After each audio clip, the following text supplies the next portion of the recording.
How to fix Snapchat message not sending.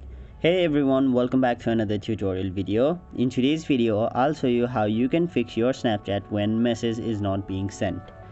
So if you try to send a message or chat on Snapchat, sometimes it won't send.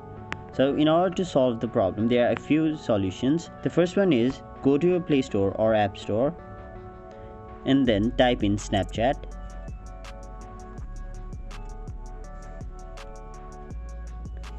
Now, right where it says open, if yours says update, it means that your app is not up to date. So simply tap on update and then update your Snapchat to the latest version. Now since my app is already up to date, it shows open. So if yours doesn't show open, simply update the app. Now once you've updated the app, try sending the message again. But if your problem is still there, what you can do is go to your settings and then scroll down. After that, go to apps and then locate Snapchat.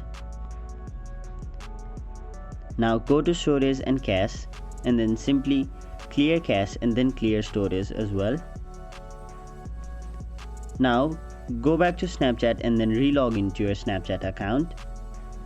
And now once you've done all of those, try sending the message again. But if you are still not able to send the message, there is one final reason on why that may be happening, is that the person whom you are trying to send the message may have unfriended you or simply blocked you on Snapchat, which doesn't allow you to send message to them. So that is how you fix Snapchat message not sending error. Hope this video was helpful to you guys, and if it was, make sure you like this video and subscribe to our channel so that you don't miss out on further videos such as these.